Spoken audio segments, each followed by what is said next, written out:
ഇന്ന് നമ്മൾ ഇവിടെ വിശദീകരിക്കാൻ പോകുന്നത് നവരക്കിഴി എങ്ങനെയാണ് ചെയ്യുക എന്നുള്ളതാണ്. അപ്പോൾ ആദ്യമായിട്ട് അതിലെന്തൊക്കെ ആണ് വേണ്ടത്, എന്തൊക്കെ സാമഗ്രികളാണ് വേണ്ടത് നമുക്ക് ആലോചിക്കാം.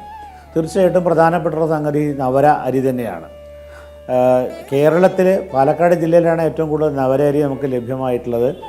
അതിൻ്റെ ഒരു പ്രത്യേകത എന്താ പറയുകയാണെങ്കിൽ ഒരു നല്ല കൊഴുപ്പുള്ള അരിയാണ്, പുഷ്ടിദായകമായിട്ടുള്ളതാണ്. ആ അരിയാണ് നമ്മൾ പ്രധാനമായിട്ട് ഈ നവര കിഴിക്ക് ഉപയോഗിക്കുന്ന ഒരു പ്രധാനപ്പെട്ട കാര്യം. പിന്നെ ഈ നവര അരി പാകം ചെയ്യാൻ ഉപയോഗിക്കുന്ന കുറുന്തോട്ടി കഷായം, പാല്, ശുദ്ധമായ പശുവിൻ പാല്, ഈ കുറുന്തോട്ടി കഷായവും പാലും ചേർത്തിട്ടുണ്ടാക്കുന്ന മിശ്രിതത്തിൽ നവര അരി വേവിച്ചിട്ട്, നവര അരി നല്ലോണം വേവിച്ച് നല്ല കൊഴുപ്പുള്ള രീതിയിൽ വേവിച്ച് ഒരു മിശ്രിതമായിട്ട് പാകപ്പെട്ടു വരുന്ന സമയത്ത് ആ നവര അരി നമ്മൾ ഇതിന് അനുയോജ്യമായ രീതിയിലുള്ള തുണികൾ ഉപയോഗിച്ചിട്ട്, നമ്മൾ കിഴിക്ക് ഉപയോഗിക്കുന്ന തുണികൾ ഉപയോഗിച്ച് ആ തുണിയിലേക്ക് ഈ നവര അരിയെ പകുത്തു മാറ്റുകയാണ്.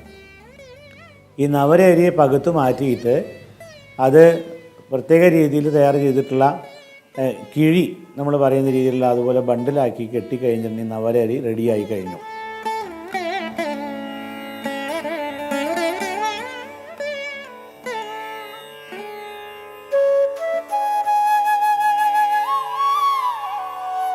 നേരത്തെ തയ്യാറാക്കിയിട്ടുള്ള ഈ കഷായവും പാലും പകുതി മാത്രമാണ് നമ്മളിവിടെ നവര അരി പ്രിപ്പറേഷന് വേണ്ടി, നവര ചോറ് പ്രിപ്പറേഷന് വേണ്ടിയിട്ട് ഉപയോഗിക്കുന്നത്.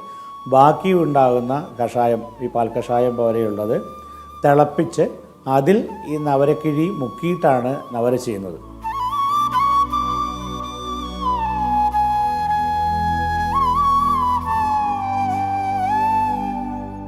അപ്പോൾ ആദ്യം ഏത് ക്രിയാക്രമങ്ങൾ ചെയ്യുകയാണെങ്കിലും നമ്മൾ ആദ്യം അഭ്യംഗം, അതായത് ശരീരത്തിൽ എണ്ണ തേക്കുക എന്നാണ് ആദ്യത്തെ സമ്പ്രദായം.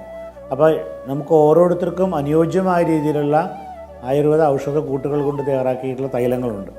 ഇപ്പോൾ ഒരു ശരീരത്തിന് കുറച്ച് ക്ഷീണമുള്ള, നമ്മളെന്താ പറഞ്ഞത്, നേരത്തെ പറഞ്ഞല്ലോ നവരക്കിഴി പുഷ്ടിദായകമാണെന്ന് പറഞ്ഞു. അപ്പോൾ നമ്മൾ കുറച്ച് ശരീരം ചടച്ചിരിക്കുന്ന, ക്ഷീണിച്ചിരിക്കുന്ന, അല്ലെങ്കിൽ നെർവ്സിന് കുറച്ച് ക്ഷീണമുള്ള, അല്ലെങ്കിൽ അസ്ഥിക്ക് ക്ഷീണമുള്ള ആൾക്കാർക്കാണ് നവരക്കിഴി കൊടുക്കുക. അത്യാവശ്യം നല്ല തടിയുള്ള 80-90 വെയിറ്റുള്ള ഒരാൾക്ക് നവരക്കിഴി ചെയ്യുമ്പോൾ ശ്രദ്ധിക്കണം. കാരണം ഇപ്പോൾ നവര ചെയ്ത് കഴിഞ്ഞാൽ വെയിറ്റ് കൂടാനുള്ള സാധ്യതയുണ്ട്.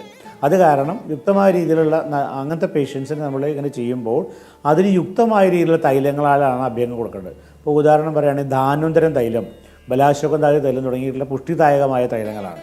ഈ തൈലങ്ങൾ ചെറുതായി ചൂടാക്കിയിട്ട് സാധാരണ അഭ്യംഗം ചെയ്യുന്ന പോലെ തന്നെ മൂർധാവിൽ ആദ്യം കുറച്ച് തൈലം വെച്ച്, പിന്നെ നമ്മുടെ ചെവികളിൽ അതുപോലെ കാൽപാദങ്ങളിൽ തുടങ്ങിയ കുറച്ച് തൈലം അപ്ലൈ ചെയ്തതിന് ശേഷമാണ് ശരീരത്തിലേക്ക് ഈ അഭ്യംഗം ചെയ്യുന്നത്. അപ്പോൾ യുക്തമായ തൈലം കൊണ്ട് നമ്മൾ ശരീരത്തിലേക്ക് ആദ്യം എണ്ണ പുരട്ടി സോഫ്റ്റായിട്ട് വളരെ മൃദുവായ രീതിയിൽ അഭ്യംഗം ചെയ്യുകയാണ്. അപ്പം ഈ അഭ്യംഗം ചെയ്യുന്നതിനെ പലതരത്തിൽ ചെയ്യാം. ഈ കളരി അതുപോലെ കഥകളിയിലൊക്കെ വളരെ പ്രഷർ കൊടുത്തുകൊണ്ടാണ്, വളരെ ശക്തമായ രീതിയിൽ കാലുകൊണ്ട് ചവിട്ടി വീഴുന്നതാണ് കഥകളിയിലൊക്കെ കളരിയിലൊക്കെ ചെയ്യുന്നത്. ഇവിടെ നമ്മൾ ആയുർവേദത്തിൽ ഇങ്ങനത്തെ ഒരു പ്രത്യേകിച്ച് നവര മസാജ് അല്ലെങ്കിൽ നവരക്കിഴിയൊക്കെ ചെയ്യുമ്പോൾ അവിടെ നമ്മൾ വളരെ സോഫ്റ്റായിട്ട് മാത്രമാണ് ഈ തൈലങ്ങൾ പുരട്ടാൻ പാടുള്ളൂ. കാരണം ഈ കിടക്കുന്ന ആൾക്ക് ചിലപ്പോൾ ഒരു ബാക്ക് പെയിൻ ഉണ്ടായിരിക്കാം, ഒരു ലംബാർ സ്പോണ്ടിലോസിസിൻ്റെ പ്രോബ്ലം ഉണ്ടായിരിക്കാം, അല്ലെങ്കിൽ വേറെ ശരീരത്തിന് ക്ഷീണമുള്ള ആളായിരിക്കാം. അപ്പോൾ വളരെ സോഫ്റ്റായിട്ടുള്ള ഒരു മസാജ് മാത്രമാണ് അവിടെ ഒരു അഭിലഷണീയമായിട്ടുള്ളത്. അത് വളരെ കുറച്ച് സമയം കൊണ്ട് ഈ ഒരു 10-15 മിനിറ്റ് നേരം ചെറിയ തോതിലൊരു അഭ്യംഗം ചെയ്തതിന് ശേഷമാണ് നമ്മൾ നവരക്കിഴി എന്നുള്ള ഈ ചടങ്ങിലേക്ക് കടക്കുന്നത്.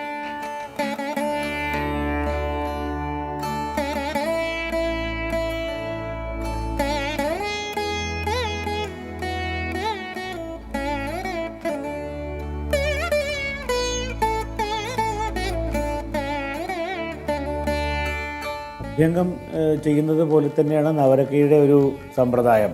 അതായത് അഭ്യംഗം ചെയ്യുമ്പോൾ സാധാരണ 7 പൊസിഷൻസ് ഉണ്ട്. അത് ഇരുത്തിയിട്ട് ആദ്യം മലർത്തി കിടത്തി, പിന്നെ കമഴ്ത്തി കിടത്തി, പിന്നെ ഒരു ഇരുത്തിയിട്ട് ചെരിഞ്ഞിട്ട്, അങ്ങനെയുള്ള ആ പൊസിഷൻസിലൊക്കെ തന്നെയാണ് നമ്മുടെ നവരക്കിഴിയും ചെയ്തുകൊണ്ടിരിക്കുന്നത്.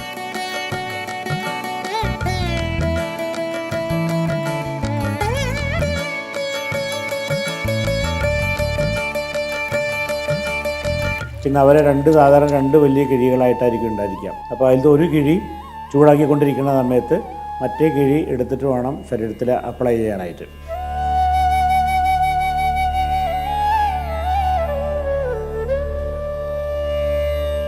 നമ്മൾ ഇത് തിളച്ചുകൊണ്ടിരിക്കുന്ന പാലും കുറുന്തോട്ടി കഷായം ആയത് കാരണം ഇതിൻ്റെ ചൂടൊന്ന് ശരീരത്തിൽ വെച്ച് നോക്കിയിട്ട് ഈ രോഗിയുടെ ദേഹം പൊള്ളാൻ പാടില്ല, അതിനുള്ള കണക്കിലുള്ള ചൂടിലാണ് ഇത് അപ്ലൈ ചെയ്യേണ്ടത്. അതുപോലെ തന്നെ ആ ചൂടാറുന്ന സമയത്ത് ഈ കിഴി മാറ്റിയിട്ട് അടുത്ത തിളച്ചുകൊണ്ടിരിക്കുന്ന കിഴി എടുത്തിട്ട് നമ്മുടെ ശരീരത്തിൽ വയ്ക്കും.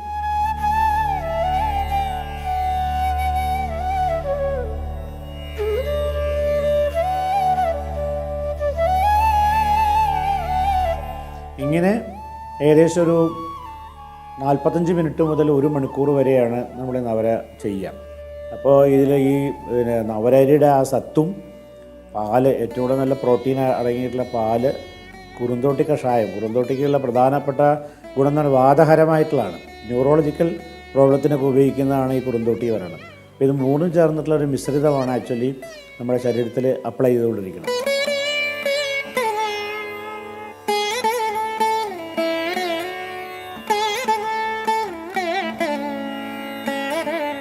ഏകദേശം 1 മണിക്കൂർ നേരത്തെ ഈ ക്രിയാക്രമങ്ങൾക്ക് ശേഷം ശരീരത്തിലെ ചൂട് നല്ലോണം ആറിക്കഴിഞ്ഞിട്ടുണ്ടെന്നുണ്ടെങ്കിൽ നവര നമ്മൾ വടിച്ചെടുക്കുക എന്ന് പറയും.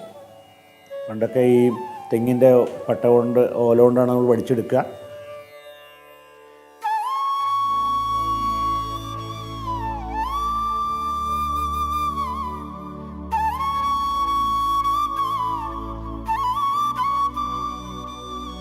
അങ്ങനെയുള്ള വടിച്ചെടുത്ത് കഴിഞ്ഞതിന് ശേഷം വീണ്ടും കുറച്ച് തൈലം അപ്ലൈ ചെയ്തിട്ട്, ബോഡിയിൽ അപ്ലൈ ചെയ്തിട്ട് വേണം പിന്നെ രോഗിയുടെ ശരീരത്തിൻ്റെ എല്ലാ ചൂടും നോർമൽ കണ്ടീഷനിലേക്ക് വന്നു കഴിഞ്ഞിട്ടുണ്ടെങ്കിൽ കുളിക്കാനായിട്ട് പറഞ്ഞു വിടാൻ പറ്റും.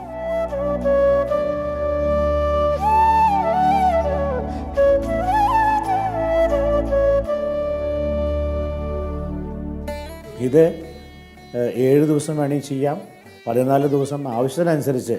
സാധാരണ ഈ ആയുർവേദ ചര്യകളെല്ലാം തന്നെ 7ൻ്റെ ഗുണിതങ്ങളായിട്ടാണ്. അത് ഒരു കണക്ക് വയ്ക്കാൻ വേണ്ടിയിട്ടുള്ളതാണെന്നാണ് എൻ്റെ ഒരഭിപ്രായം.